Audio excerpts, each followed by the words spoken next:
And that brings us to our first guest this week. And wouldn't the Wildcats love to have this man dominating the boards like he did during 2 championship-winning seasons? Kay has to take it. You can't leave him free. He's too good. It's been hot from the outset. 12 rebounds now for Nick Kay. Kay from outside this time, and he gets it to go. Nick Kay, Nick Special K. Yes, Nick Special K. Welcome to the Dribble podcast. Cheers, mate, and good to be on here. So you're in Japan at the moment, ahead of another Boomers campaign. You haven't joined them yet. You'll be going up in a couple of days. So this is your second Boomers campaign, or your first Boomers campaign since the Olympics. When you look back on that now, what's the biggest memory that you love the most? I mean, it's too tough to go past that bronze medal game. Just at the end of it, being able to celebrate and the emotion of winning that bronze and being with the guys and standing on that podium, never forget that. And I mean, that feeling's just going to stick with me forever and can't wait to get back out there and put on the green and gold again. So was there ever any doubt about you committing to this campaign, given it's a younger group that you'll be leading when you get over there, and there's been a lot of players who've been unavailable? Were you always going to play in this, especially given it is in Japan where you're living? Yeah, I think I put my hand up straight away to be a part of it. I knew that there was a chance that other guys weren't going to be able to do it and stuff, but wearing the green and gold is something special to me. It's something that as a kid you grow up wanting to do, and you never know when it's going to be your last opportunity or if you'll get the chance again. So I'm always going to put my hand up and try and be involved wherever I can, and I can't wait to get back out there and play with this new group of guys and hopefully come away with a few wins. How much has being part of the Boomers changed your basketball life? Because when you joined the Wildcats, you were a bloody good player, but it felt like the world didn't figure out you're a really good player until that World Cup campaign. Yeah, I mean, that World Cup was a massive step for me. I think kind of opened my eyes up to basketball outside of Australia and the opportunities that are out there and how much further I had to grow as a player to compete on that world stage. And it's definitely been beneficial to me. It's changed, I guess, the course of my career, and I'm really grateful for the opportunity and going to keep trying to push and get better and better so more opportunities present themselves. Where is your bronze medal? What did you do with it? Have you kept it with you? Have you sent it back home to the family? What do you do with a bronze medal when you come home from the Olympics? First thing you do is you keep it as safe as possible. I was too scared to send it back. I wanted to keep it with me and somewhere I knew it would be, so it's tucked away in my room, and it's going to stay there until I get back to Oz, and it can go in a nice safe spot because, I mean, that's a prized possession right there, something that I'll never let go of. Have you got other memorabilia from the Olympics that you can all frame up and make it look really specky up on the wall somewhere? Yeah, for sure. A few jerseys that are signed and stuff, and I guess they're the big things. You just kind of want those little memorabilia here and there just to commemorate something that's as special as that, and I mean, hopefully there's a few more things to go up there with it as time goes on. So this time around, instead of teaming up with Paddy Mills and Joe Ingles and these sorts of guys, it's very much a younger group, but there's some really familiar names from Wildcats fans' perspective. Angus Brandt, Reece Vague are both part of the squad. They're also playing in Japan in a different sort of level to you at the moment. Gus is averaging 17 points and 10 rebounds. Reece is averaging 12 points and 8 rebounds. Do you have much of a contact with them over there, and how much you're looking forward to playing with them again? Yeah, I mean, I talked to them a fair bit. Obviously, we're going through similar things being over here, and they've obviously had an extra year of experience in Japan than me. So we talk a fair bit. I mean, I was pushing for them to make sure that they could be a part of it and wanted to be here and stuff, and I can't wait to catch up with them. I went and spend a weekend with them back in November just to watch them play and hang out with them, and it'll be good to actually get to play alongside them again, because it's been a while since we played together at Perth, and can't wait to see how they're going on the court as well. Well, you don't play against them. There is another Wildcat in your league who is very prominent in terms of how he's performing and how Wildcat fans should remember him, and that's John Mooney. But you didn't get to play against him in the first couple of games when you came up against the Chiba Jets. Now, bearing in mind you might play them during the playoffs later this year, do you think he didn't play in that because he's scared of you? I wish that was the case. Obviously, you want to go up against the best players and stuff, and he had a tremendous season in Perth, and I was looking forward to – that was our first game of the season. I was looking forward to going up and competing against him and the Chiba team because, I mean, they're the top of the league over here. They're a team that I think they won it last year, so to go up against them to start off the season. I was looking forward to that, and for him not to play, it's a shame. But it also helped us go 1-1 to start that weekend. So hopefully the chance presents itself again, and hopefully, if we can get there together in the grand final and go up against it, it'd be a hell of a game. He's going pretty well, John. He's averaging 15 and 11, which certainly sounds like a John Mooney sort of game, and that included 28 points and 19 rebounds recently. He's certainly a player that the Wildcats could do, and they could do with you at the moment as well, averaging 13 points and 8 rebounds this season. Last year was in Spain in a different sort of a role as well. How different is playing both in Europe and in Japan to when you're playing in the NBL in terms of style and expectation? Yeah, it's huge. Obviously, European style in Spain in particular is a lot more set dominated, and I guess the variety in top teams to lower teams is huge over there, which you don't necessarily have in the NBL, where it's such an even competition throughout. So that was probably the first thing, and having to adjust to, I guess, being off the ball a lot more. In Japan, a little bit different itself. Even just some of the rules in terms of you got 3 imports per team, but only 2 can be on the court at once. So you're probably only going to play a max of 27 minutes a game, just so the rotations are there, and you've just got to be able to get used to finding your role and finding ways to help and create that opportunity in that time. That import rule is really unique, isn't it? Like there's so many countries have different rules around their imports, and there's even height rules in some countries. So how does the coach handle the rotations when you're trying to work out how to get your imports in the right positions? Yeah, it's tough. Thankfully, we got a great coach over here, Paul Hanaro, who was in the NBL for a long time, player and coach, and he's been great with a group of guys. He's really helped the club develop from where they were last year to where they are now, and we got a tough end of the season come ahead, but we're in a good spot right now. I think we're sitting second in our conference, so we're just going to have to push hard and try to keep that rhythm and winning streak going. Your name was well and truly back in front of Wildcats fans' minds the other day when you were named in the 40th anniversary team. Big honour to be named in the best 10 players in the club's dynamic history. What did that mean to you? It's a huge honour. I think I put it out there, like, I would not want to be the guy having to pick that team and stuff. The amount of quality players that have been for the Wildcats and the success the club has had. I guess it just shows when you look at that list how many quality players and people that the club has had in its tradition, and how each of those players have helped impact the club and make it go from strength to strength. So there's so many good players. Like, I'm looking there and I'm looking at guys like Jesse and stuff, and you just wonder how he doesn't make it. But I guess it just shows you how good the team is. And I had him in there over me. So it just depends how it's going, but it is a huge honour. You put out some social media stuff afterwards to thank people for being selected in that team, and mentioned in there that you'd love to play for the group again. Is that realistic? Can you see yourself coming back to the NBL? Yeah, I'd love to.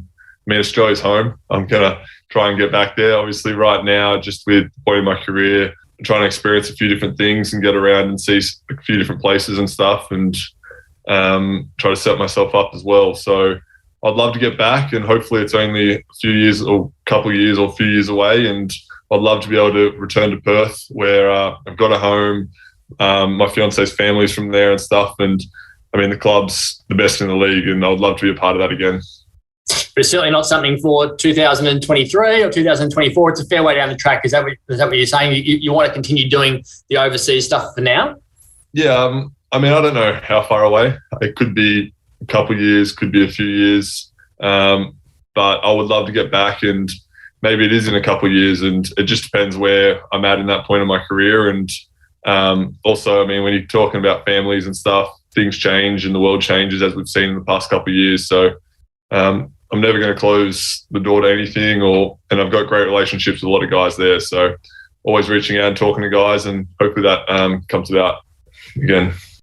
From a living perspective, how difficult is it moving countries and having to adjust to just the language, the lifestyle, the cultures that you're now being faced with as you move around the world and have to just learn different things? Yeah, huge challenge. Language is the first one. You change in places and you finally start to pick up a little bit of the language at a place, and then you move somewhere else and it's complete. You start from scratch again. So, and then obviously food, the way, the cultural acceptances and stuff in different places and that. But, I mean, that's part of the experience of traveling the world and stuff as well. I wouldn't have this experience if it wasn't for basketball. And I'm enjoying that aspect of going from Spain to Japan and to different places. So basketball's definitely opened my eyes up to a lot of different cultures around the world, and very grateful for that opportunity. And we've seen the impact it's had on your career on the court for the Boomers. Like, where are you a better player, do you feel, now as a result of playing in multiple roles in multiple countries? Yeah, I think the ability to adjust has been a huge thing. When you play in one system or style for a long time, you can get comfortable. Moving to different teams in different countries, there's a lot of different variations, and it's definitely helped me understand myself as an individual and the way I play the game, and helped me pick up on a lot of new little things as well that has been fun and really helping me play better basketball.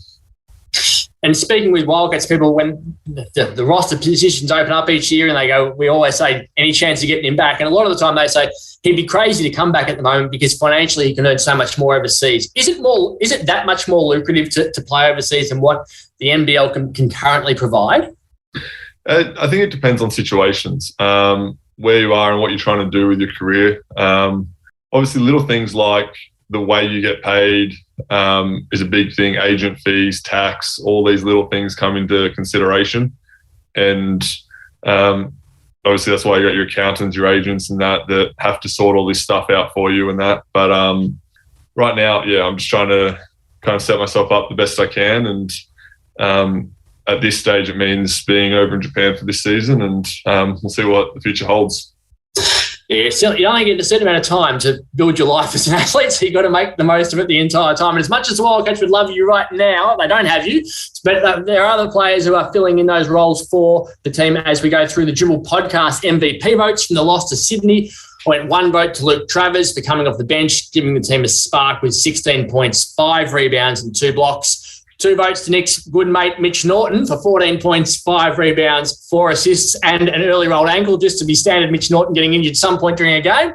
And 3 votes went to Bryce Cotton for his 33 points and 8 3-pointers. It was quite a remarkable performance by him. Now, I imagine one of the more disappointing elements for you in terms of playing overseas is you haven't got to see your grandfather all that much, and he was a really important part of your career over here. We saw him driving around the country just to watch you play. Like, what's it been like to be separated from that sort of a relationship?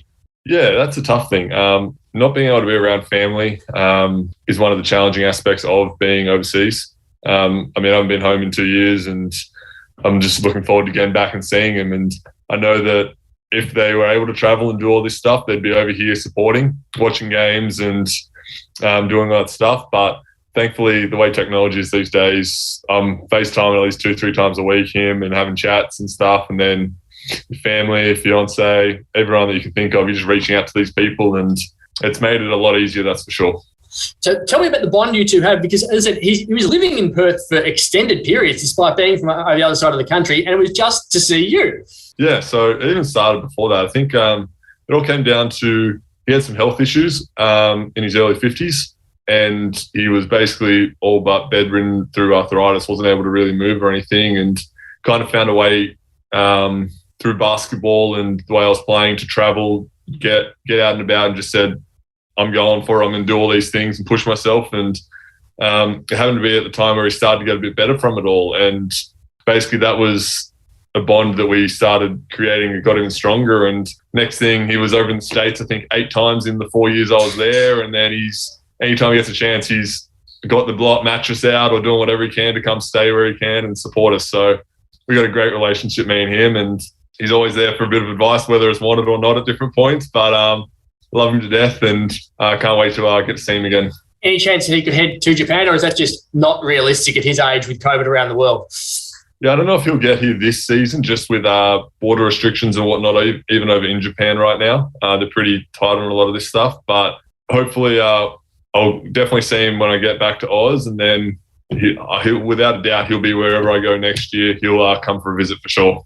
And when you look to the next weekend where you'll be playing, obviously, for the Boomers, who are you looking forward to playing with when you don't really know a lot of the guys, I'd imagine, in that group? With that young team at the moment, is there anyone who you've had a bit of contact with or you've watched so far and you go, that'd be really cool to link up with them? Yeah, I haven't had a lot to do with a lot of these guys. Obviously, guys like Proctor and stuff. I'm interested just to see their game and see how it's going to translate and be involved in trying to help him show how good he is on the international stage. And then, I mean, a guy like Emmett Nah, he's such a smart point guard that gets guys involved and stuff. And I mean, if you've got a good relationship with your point guard, it makes your life a lot easier as a big. So looking forward to sending some good screens for him and working together on that aspect. You know anything about Kyle Zunic, who's been playing his trade over here at the Wildcats?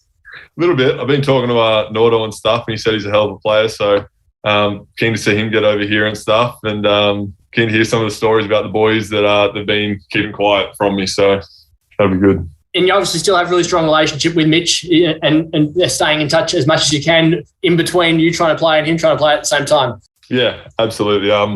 Pretty much I'm a bit of an NBL hopeless fan. I pretty much watch every game that comes on, especially the Wildcats when they're playing and stuff. And watching them the other night, it's great to see Nordo hitting those threes and the way he's playing and getting guys involved. So just seeing his development on the court and the way it's being appreciated by people throughout the league, it's great to see. And I mean, we're talking all the time, so it's been good. Can you see them winning it, or do you think they need to make some changes to the roster to make themselves better? Where do you see their squad at from what you've seen so far? I think they're in a great spot. Obviously, I think they're 8-4 right now. They're in, I think, second or something, and they've positioned themselves really well. Obviously, it's still early in the season. They've got a good home patch to come, and all you got to do, you got to make the top four, then try and get those top two spots, and you're going to get some home court games. So you just got to be peaking at the right time of year. Trevor used to always say that when I was there. It's just about ticking those little milestones off as you go, and they're in a good spot to do that this year. Well, we have a segment here on the Dribble podcast called This or That. Can't sit on the fence, got to come in with a real answer. And this week we're going to look at unwritten rules. There was a big blow-up and a big story in America after Michigan coach Juwan Howard took offence to Wisconsin taking a timeout late in the game when the score was well and truly over. The game wasn't going to be won as a result of any late segments or late shots. So the brawl erupted as a result of the disrespect that he took from that. Are you a fan of unwritten rules in sport, or do you reckon people should just live by the actual written rules? What do you think it should be? Have unwritten or just follow the real ones? I think some unwritten rules are needed just in general sport. So I'll keep it basic and say, yeah, unwritten rules are good. Yeah, it does tend to keep games in check, that's for sure. But look, thank you very much for joining us from Japan. It's really good to catch up. Every time we've had a chance to speak since you've been overseas, it's been great, and we really enjoyed it. I know that Wildcats fans have enjoyed watching you play, and that Olympic bronze medal was just outstanding. So hopefully things go really well for you in Japan. Hopefully things go really well for you for the Boomers, and then in a few years' time we can get you back here in the red uniform again. I appreciate it, man. All the sports definitely appreciated, and looking forward to hopefully watching those Wildcats get another win this year.